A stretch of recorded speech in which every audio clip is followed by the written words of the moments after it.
Hello everyone, welcome to Hindustan Times and this is me, Sneha Viswas. Today we have pool of talent with us, not only one, but we have four amazing people joining with us with their new shows. So I would like to welcome Neha Dhupia, Puja Banerji, Mrinal Dutt and Shreya Chaudhry on HT.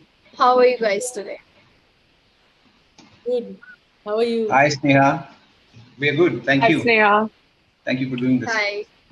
It is amazing, talking to you because today I just saw the trailer and it is very interesting because both the shows, Good Morning, we are talking about two shows here, Good Morning and Conditions Apply. They revolve around love and relationships, in two different ways, yet I think they are quite similar. So my first question is about the titles. If we can know something more about the titles, because titles are quite unique, short, crisp, at the same time, very intriguing. We'll let Shreya take the lead on this. Yes, Shreya, go for it. Hi, Sneha. It's so good to meet Hi. you. We just actually today's our first day of promotion, so we were all getting to know exactly why our films are called this, and it's always such an interesting question to answer because that's the first thing I'd also asked Puja as well. That what is our film called? And when she told me the name, I was like, this is so apt because she was explaining to me, she's like, we all grow up with such Yeah. conditioning. Bachpan say we're all like, either it's our observations or it's things that our parents have taught us or things that we've seen subconsciously, not realizing we've picked it up. And that's how we build like all our decisions or kind of, our likes and dislikes. And when it comes to love, especially in that relation with anybody, be it your mother, your partner, your friend, we all always seek unconditional love, but there's always that one condition that comes in. So I think because of that, and a lot more once you watch the film, you'll know. But that's why our film is called Conditions Apply because there's always conditions, no matter what. And I think the ones who have unconditional love are truly blessed in life. And I think we're all seeking that. So, yeah, I think Puja could also add to this, as to why the name is Conditions Apply. You Yes, said please, it so Puja. beautifully, Shreya. I That's it. That's about exactly what she said. It's about the conditioning we grow up with while we are all seeking unconditional love. And it's overall a question whether unconditional love does really exist or even unconditional love has conditions that apply. Yeah, exactly. And would you like to add something, Neha, about Good Morning? Oh, yeah. I mean, I thought you were going to say, would you like to add something about conditions apply? So I'm just like, yeah, I do want to add something. Puja, Mrinal, Shreya is great. And I want to add that I'm very excited to see the film after hearing so much about it. But about Good Morning, so I feel like every day comes with a brand new story. Every day comes with its own challenges. Every day comes with, a set of planned and then unplanned events and what actually goes down in Anaga's life that day or on that morning. So, for a lot of people, when you wake up in the morning, I would say good morning comes with this resonance Yeah. of, calm and cool and composed, and you know what you're heading into when the day comes through. For a lot of people, there's anticipation. For a lot of people, there's like, they know what's going to happen, but at the same time, they're not looking forward to it. So it's basically defining your day. And in Anaga's case, as a mom and a working mom, and the challenges that come with it, and how she faces them. Um, Once you watch the film, you'll know whether it's good or not. Not the film, but the morning. Yeah, and especially seeing you in this role, I think nobody could have done it better than you because you are yourself have been so vocal about juggling all of your roles, being a mom, being an actor, and looking after everything. So Neha, you tell me that how important do you think it is to guide your child and not take control over it? I mean, I think there's a very thin line between it, and to what Oh yes, extent? I feel like there's a line that really needs to be defined. There's an expectation that really needs to be narrowed down to the fact that you cannot have children because you want them to live your dream. You need to have children because they're supposed to have their own dreams and then be able to live them. So, that's the definition. And I just feel that both Angad and me as parents, and I feel like, having children is also kind of, it's mother and father parenting. And that's why we always say that it's about the parents. And both of us have been given this value system that, whatever dreams and whatever hopes and whatever aspirations you have to go out there and live it and figure it out on your own. Otherwise, we wouldn't be actors, right? I mean, Yeah. coming from, especially when maybe Angad started later, but when I started, there were no, like, it wasn't, being an actor, or there was no OTT, or there was no, like, right now it's great and I love it. Like, you go out somewhere and you ask somebody what do you do, and they say I'm an influencer, and then people know what you're doing, because these are people who are just like, I have an iPhone and I want to do something. Sorry, who Yeah. say I have a phone and I want to do something about it. So likewise, and I feel like somewhere their parents didn't stop them, and they didn't say, maths mein itne number lane hai, or physics ka kal exam hai, and all that. So I feel, when you're raising your children, giving them a great value system is extremely important. And that's something that we're trying to do when it comes to Meher. With one, of course, one or two odd tantrums in the week for chocolate, but that's fine. And then, of course, we have our son, Gurik, who's, I'm hoping he learns the same way. I feel like I may have to, because he's a boy, give him a different set of values and a far more larger life lesson than, being applying your mind and being all heart and, living your dream. So I feel, as a mother and as a woman who's seen so many different people in life, and seen these waves of ups and downs, seen, being able to define what's good and what's bad. If you know that for yourself, you want to make sure that you give an advanced degree of that, um, to your children. And that's what we want to do. Academically, they it's I feel like it's upon us to send them to the best schools of our ability, and then it's upon them to make the most of it. We have no aspirations, but we have an ambition that, we want to raise good children, and I feel like that's how it should be, and with no pressure whatsoever. No pressure. And I cannot underline that and highlight it enough. It doesn't matter how you've been raised. It doesn't matter what generation you come from. It doesn't matter how, scoring, in your SATs and stuff was important at a particular time for you. It does not matter. What matters is that you're raising children freely with no pressure whatsoever. I think it is very important. And not only is it important when it comes to a mother child relationship, it is very important, I think, when it comes to a romantic relationship between a girl and a boy as well. I think, Pooja, you will agree with it when I say that, we tend to often have these expectations from our partner. At the same time, we also set our boundaries when we are, um, uh, seeing someone, dating someone, call them a partner or whatever it is. So, I want to know about your show because there I have seen Shreya's character, being so hesitant, and at the same time, Mrinal, he also has his own things, and they're struggling. So, this is something that you would. Do you think that there's something only our generation has, or like this was always there?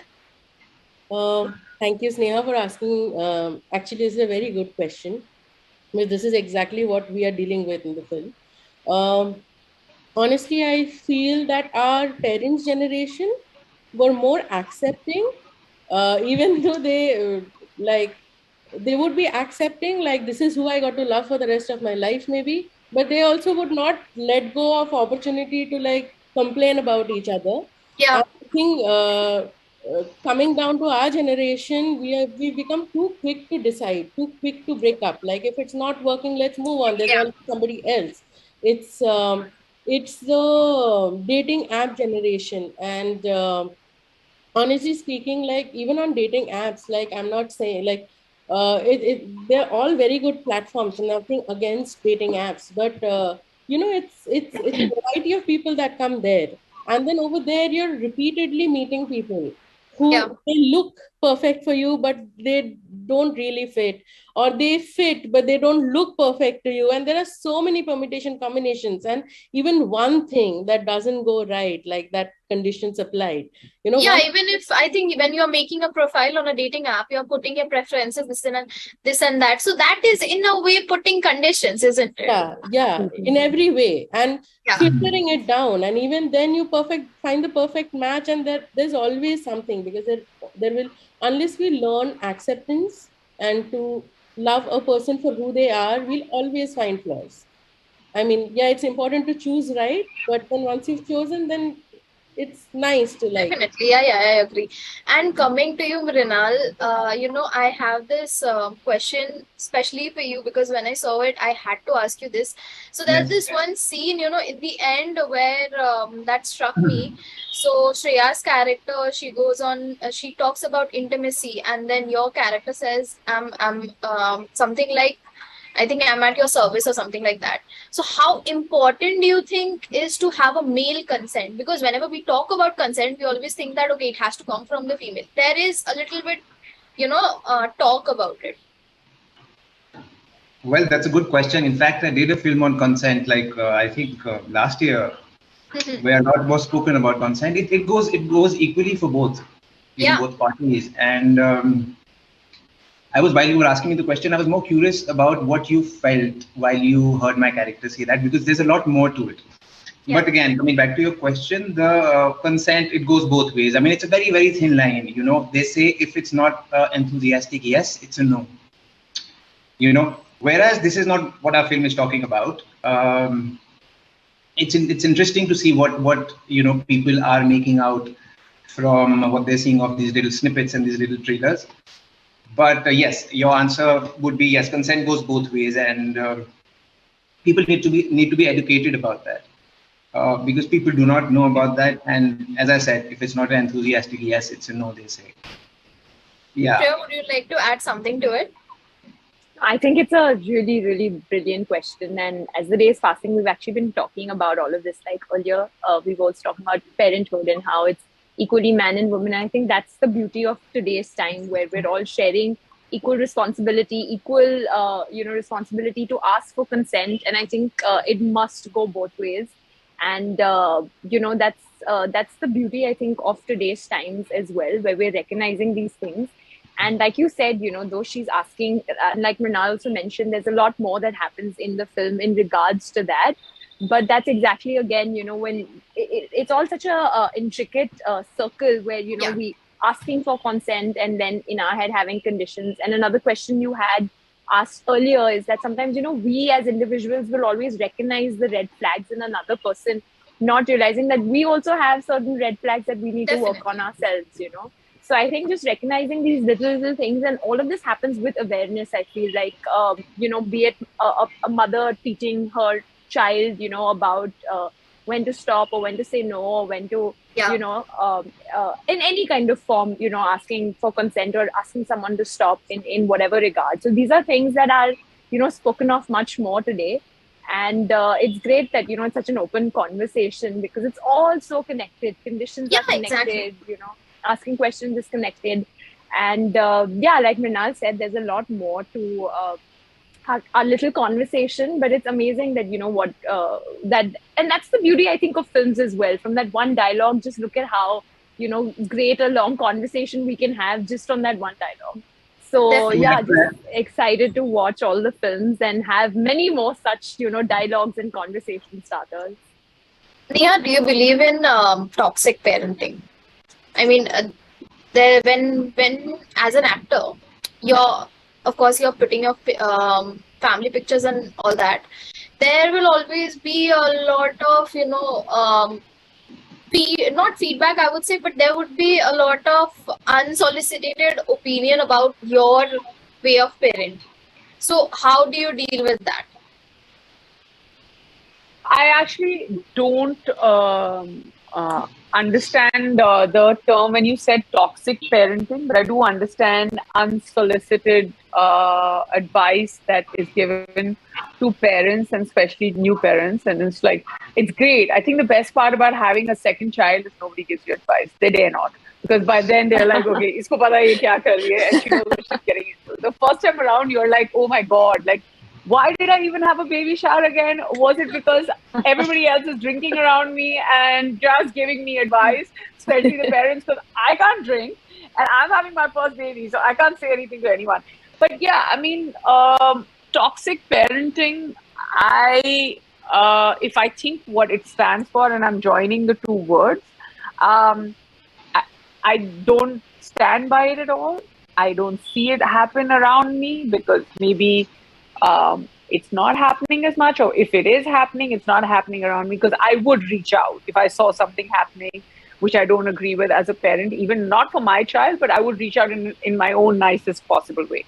But the unsolicited advice, I think that, I wouldn't give it to any parent if I think that they're doing their best. The only time I think as moms we advise each other, or because you have parent groups and school groups and stuff, is, I mean, my heart goes out when moms suffer from mom guilt and they're like, hey, I'm going for 3 days to Dubai with my friends, and then they're like, yay, great plan. The day they're taking the flight, and then you get messages when you wake up, because there's mom guilt, and then there's more Yeah. mom guilt, and then they're like, have I done the right thing? Oh my god. And that's when I'm just like, I feel like that's probably the only time I reach out, and I'm like, okay, you have to go and do this for myself. Although I'm being a big Gyani here and saying that, oh, you have to do this for yourself and all, I just took the morning flight to Jaipur, and I'm looking at videos, and there's mush happening on the flight, because I'm just like, I'm going to cry, and then there's a little bit Ed Sheeran going on in the background, and I'm just like, oh my god, I can't do this. So yeah, you got to like have your blinders on. It's great for as long as you're working, when you're away from your children, but that one moment that you get off between work and getting on a plane or going to the gym or whatever else, your heart kind of wallops your brain up, and then there's some weird chemical that's released in the body, and that's, I feel, according to me, the real kind of mom guilt. I don't know who else is a mom on this group, but it's a feeling that makes you go like, your heart kind of reaches your knees. It sinks so much. And they're like, get back up. I'm going to get back into it. So yeah, mom guilt is when I reach out to other moms and I'm like, I'm there to give you a hug. But apart from that, never. That's such a sweet thing to do, because I think we all need to be so supportive. And my last question would be to all of you. That is, do you believe in second chances? Pooja, let's start with you. Do you believe in second chances in life, in terms of you can say relationships? Yes, but you also have to be intelligent about who you're giving that second chance to. For yourself, yes, second 100 chances. As long as you're alive, just keep giving yourself chances. But me, from my personal experience, I've also given second and 100 chances to people who were not good for me. They were people, but they were just toxic for me. So sometimes I wish I could go back and not give so many chances. Like, एक बार हो गया काफी है, 2 बार, but उसके बाद बस. So yeah, like, you have to be intelligent enough to gauge how many chances to give, but yourself always. What about you, Shreya? Yeah, like when it comes, like Pooja said, when it comes to yourself, 2, 3, 4 million chances. And when it comes to other people as well, I feel like I've been blessed to have nice people in my life. I do feel like there are no bad people, there are bad situations. When it comes to relationships specifically, like friendship or partners or anything family related. So I think maybe I'm speaking like from a bubble, and one day this bubble is going to burst, because my mom always tells me that you should always be careful, as every mother, every parent does. But yeah, I feel like luckily, because of my personal experiences, I feel like situations are bad. But yes, speaking about today's times that we live in and the kind of toxicity or the kind of abuse some people go through, it's very important, like Pooja said, to just be mindful as to who you're giving a second chance to and why you are, because sometimes it's hoping that person will get better, and sometimes it's for your own closure also. Sometimes it just makes you feel better that I'll give you a second chance, but I won't let you hurt me. So I think that amount of maturity is what we all are seeking, including myself. So. And Mrinal, now it's your turn to share. Yeah, I mean, they pretty much said it. Love makes you do crazy things, and you sometimes, as Pooja said, you would forgive somebody more than you should have. I think the only thing is you shouldn't lose objectivity of the situation. and understand what's happening with the person. Of course, I believe in second, third, fourth chances, but really where it's due, and where it's not, one should just get out of it. And yeah, not lose objectivity is what I feel of the situation. And Yeah. Neha, you tell us about second chances. So this is something that I kept for everyone because I know you talked about second chance so much, and I think you can give us a very good But answer. I don't understand. I don't understand the question clearly. Does it mean second chance to yourself with the same person, or Yeah, I with mean the second same chance with the same person, Yeah. or is it supposed to be another chance to yourself to fall in love? I mean, of course, when you're giving a chance to the same person, you're again sort of falling in love as well. So Oh, it no, can no, be, no. I'm sorry. I may be confusing you. I want to answer this with clarity. So, is this second chance with the same person, or is this giving myself a second chance to explore love? second chance to the same person. Second chance to the same person. I mean, I would say, like, depending on how what level of toxicness I'm living with. But what ends up happening is that two things happen when you're in a toxic relationship. Either you give a second chance to the same person, actually three, or you end up following pattern, and strangely you end up with a similar Yes. kind of person, or then you go to the other end of the spectrum. So I mean, I think I'd like to be on position three, like just go for someone else, like use that toxic relationship to understand that, hey, these are all the red flags, and then Red go flags. somewhere else. Yeah, but I mean, second chance, I mean, like, okay, yeah, you come late to a restaurant and I'm gonna break up with you, kind of second chance. Yeah, hell yeah, second chance. But I mean, like, you went Has like it ever happened boohooing to and you? yeah, I mean, boohooing, DMing someone else, and then redefining fidelity goals. I mean, cut it out. Like, look at me. Why would I? But has it ever happened to me that I'm falling into the trap? Yeah, yeah. When I was younger, I was like, the great thing about being young is that you foolishly fall in love sometimes with different people very fast, or with the same person many times again and again. I've been in both the situations, and I think I did okay. At 38, I met Angad. At 38, we got married. And at 38, I had my first child. So, yeah, I didn't waste any time. Amazing. It was really nice catching up with you guys, and all the very best for your films.